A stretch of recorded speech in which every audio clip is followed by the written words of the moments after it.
Assalamualaikum warahmatullahi wabarakatuh. Izin memperkenalkan diri, Taruna Politeknik Imigrasi tingkat 2, nama M. Al-Mudawar, NKT 2018-1476101, kelas Hukum Keimigrasian D. Di sini saya akan menjelaskan bagaimana terkait dengan analisis terkait dengan penegakan hukum terhadap pemohon paspor yang memberikan keterangan yang tidak benar. Langsung saja ke pokok materi. Pada pendahuluan materi, terkait dengan cegah dan tanggal, menurut Undang-Undang Nomor 6 Tahun 2011 tentang Keimigrasian, Pasal 1 Angka 28, pencegahan adalah larangan sementara terhadap orang asing untuk keluar dari wilayah Indonesia berdasarkan alasan keimigrasian atau alasan lain yang ditentukan oleh Undang-Undang. Kemudian, Pasal 1 Angka 29. Penangkalan adalah larangan terhadap orang asing untuk masuk wilayah Indonesia berdasarkan alasan keimigrasian. Terkait dengan materi cegah dan tangkal, adapun tindakan administratif keimigrasian terhadap warga negara Indonesia dan orang asing diatur pada Pasal 75, di mana pejabat imigrasi berwenang melakukan tindakan administratif keimigrasian terhadap orang asing yang berada di wilayah Indonesia yang melakukan kegiatan berbahaya dan patut diduga membahayakan keamanan dan ketertiban umum atau tidak menghormati dan tidak menaati peraturan perundang-undangan. Dan salah satu tindakan administratif keimigrasian yang dilakukan oleh pejabat imigrasi yaitu cegah dan tangkal. Terkait dengan pembahasan kasus pencekalan pada kantor imigrasi kelas 1 TPI Banda Aceh, yaitu terkait dengan keputusan Kepala Kantor Imigrasi kelas 1 TPI Banda Aceh menetapkan bahwa atas nama Yusuf Karim bin Abdul Karim Ali Husin adalah warga negara Pakistan yang kemudian dilakukan pendetensian terhadap warga negara tersebut di ruang detensi imigrasi pada kantor imigrasi kelas 1 TPI Banda Aceh yang mengamankan dokumen perjalanan atas nama Yusuf Karim bin Abdul Karim Ali Husin berlaku pada tanggal 29 Desember 2017 sampai 28 Desember tahun 2022, yang dimana di sini adalah kasus pencekalan terhadap atas nama Yusuf Karim bin Abdul Karim Ali Husin pada kantor imigrasi kelas 1 TPI Banda Aceh.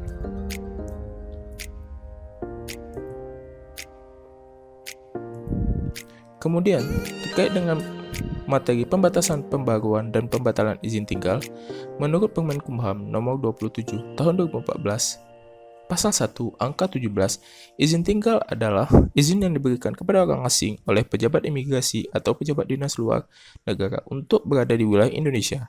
Adapun izin tinggal terbagi dalam beberapa jenis, yaitu izin tinggal kunjungan, izin tinggal terbatas, dan izin tinggal tetap. Terkait dengan izin tinggal kunjungan, untuk pemberiannya diatur pada Permenkumham Nomor 27 Tahun 2014 Pasal 3, yaitu izin tinggal kunjungan diberikan kepada orang asing yang masuk wilayah Indonesia dengan visa kunjungan. Kemudian untuk pembatasannya diatur pada Pasal 12 terkait dengan izin tinggal kunjungan yang dapat diberikan kepada orang asing pemegang izin tinggal kunjungan yang dimana berasal dari visa kunjungan satu kali perjalanan, yang kemudian terkait dengan pembatalan izin tinggal kunjungan orang asing telah terbukti melakukan tindak pidana terhadap negara sebagaimana diatur dalam peraturan perundang-undangan, melakukan kegiatan yang berbahaya atau patut diduga akan berbahaya bagi keamanan dan ketertiban umum. Terkait dengan izin tinggal terbatas, terkait dengan pemberiannya menurut Pasal 23 bahwa izin tinggal terbatas dapat diberikan kepada orang asing yang masuk ke wilayah Indonesia dengan visa tinggal terbatas. Anak yang lahir di wilayah Indonesia pada saat lahir ayah dan atau ibunya pemegang izin tinggal terbatas. Terkait dengan perpanjangannya diatur pada Pasal 33 yang dimana perpanjangan jangka waktunya sampai dengan 2 tahun setiap kali perpanjangan. Terkait dengan pembatalannya menurut Pasal 55, izin tinggal terbatas dapat dibatalkan dalam hal orang asing terbukti melakukan tindak pidana.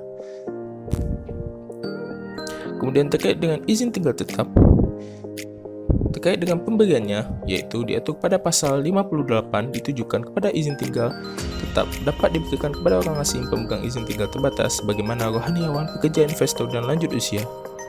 Untuk perpanjangannya bahwa izin tinggal tetap dapat dibatalkan dalam hal orang asing tersebut terbukti melakukan tindak pidana dan dapat diperpanjang selama 5 tahun.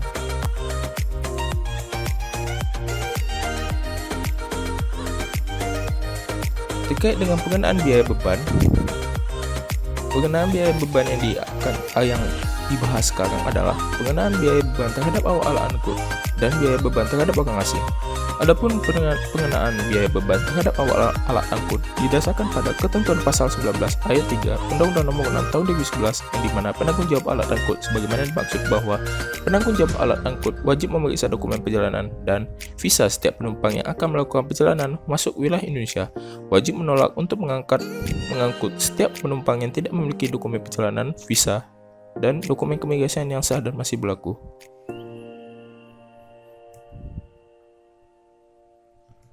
Terkait dengan lanjutan pendahuluan, adapun materi yang akan disampaikan yaitu deportasi. Pendeportasian menurut Undang-Undang Nomor 6 Tahun 2011 tentang Keimigrasian, Pasal 1 Angka 36, tindakan paksa mengeluarkan orang asing dari wilayah Indonesia. Deportasi dapat dikenakan kepada orang asing apabila melakukan pelanggaran keimigrasian yang sudah sesuai dengan ketentuan perundang-undangan dan kebijakan keimigrasian yang berwenang, dan deportasi merupakan salah satu tindakan administratif keimigrasian selain daripada pendetensian dan di luar dari pelanggaran yang diatur pada Pro Justisia. Terkait dengan pembahasan, adapun pembahasan yang akan dibahas adalah analisis terhadap lemahnya penegakan hukum terhadap pemohon paspor yang memberikan keterangan tidak benar. Adapun latar belakang dari lemahnya penegakan hukum terhadap pemohon paspor yang dimana pada era sebelum digitalisasi yang belum memadai mengakibatkan perkembangan terhadap keakuratan dan keberadaan data terhadap pemohon paspor masih sering disalahgunakan atau terkadang ada tindak manipulatif terhadap data pemohon paspor. Terkait dengan penelitian pada kantor imigrasi kelas 1 TPI Banda Aceh terkait dengan pemohon paspor yang memberikan keterangan tidak benar banyak terjadi pada saat proses wawancara pemohon paspor yang dimana pemohon tersebut memberikan keterangan yang tidak sesuai dengan isi dalam persyaratan paspor dan terindikasi ingin menjadi tenaga kerja Indonesia yang non-prosedural. Terkait dengan dasar hukumnya yang diatur pada Undang-Undang Nomor 6 Tahun 2011 tentang Keimigrasian terkait dengan penegakan hukum terhadap warga negara Indonesia dan orang asing yang melanggar peraturan keimigrasian sehingga sanksi yang diberikan disebut tindakan administratif keimigrasian yang diatur pada pasal 75.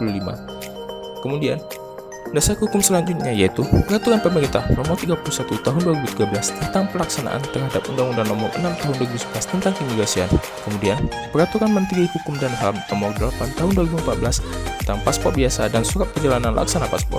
Kemudian, dasar hukum selanjutnya yaitu Peraturan Menteri Hukum dan HAM Nomor 4 Tahun 2017 tentang tata cara pengawasan keimigrasian yang diatur pada pasal 5 terkait dengan pengawasan administratif keimigrasian.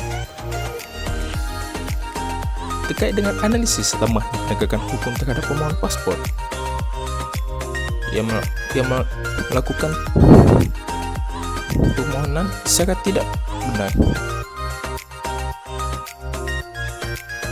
Salah satu kejahatan yang berhubungan dengan pihak imigrasi adalah pemalsuan data untuk mendapatkan paspor Republik Indonesia, yang dimana pemohon rata-rata tidak mau memberikan keterangan tidak benar untuk keperluan pribadinya, seperti melakukan pekerjaan di luar negeri secara non-prosedural. Dalam proses permohonan paspor, data yang diberikan adalah palsu. Hal ini dikarenakan dokumen seperti kartu tanda penduduk, akte lahir, kartu keluarga, dan identitas lainnya sangat mudah untuk dipalsukan. Modus seperti ini bertujuan untuk memperoleh identitas diri yang baru dan menghilangkan identitas yang lama. Kegiatan pemalsuan data untuk mendapatkan paspor yang dilakukan oleh pelaku ini adalah hukum Indonesia terhadap pertanggungjawaban hukum yang harus dijalani oleh pelaku. Kemudian pertanggungjawaban hukum administrasi dalam keimigrasian terkait dengan dokumen-dokumen keimigrasian berupa paspor sesuai dengan Peraturan Menteri Hukum dan Hak Asasi Manusia Republik Indonesia Nomor 8 Tahun 2014 tentang paspor biasa dan surat perjalanan laksana paspor terkait dengan pemalsuan data atau keterangan tidak benar. Adapun pada kantor imigrasi kelas 1 TPI Banda Aceh pada awal tahun 2019, banyak pemohon paspor yang memberikan keterangan secara tidak benar dan data yang diberikan pada saat wawancara tidak sesuai dengan isi pada persyaratan permohonan paspor dengan tujuan untuk bekerja di luar negeri secara non-prosedural atau tenaga kerjaan Indonesia non-prosedural. Adapun saran yang dapat diberikan adalah penegakan yang dilakukan oleh pihak imigrasi khususnya pada kantor imigrasi kelas 1 TPI Banda Aceh terhadap perkara pemohon paspor yang tidak memberikan keterangan yang tidak benar yang dilakukan dengan dua upaya penegakan hukum. yaitu penegakan hukum preventif dan penegakan hukum represif, sehingga perlu dibenahi dan ditekankan kebijakan selektif keimigrasian guna melakukan pencegahan terhadap pemohon paspor yang memberikan keterangan tidak benar secara maksimal dikarenakan faktor-faktor yang berjalan tidak sesuai dengan diharapkan. Faktor-faktor tersebut meliputi lemahnya pengawasan, kurangnya penegakan hukum, kesadaran hukum, masyarakat yang rendah, dan budaya hukum dalam masyarakat. Sekian dari saya, terima kasih dan sampai jumpa.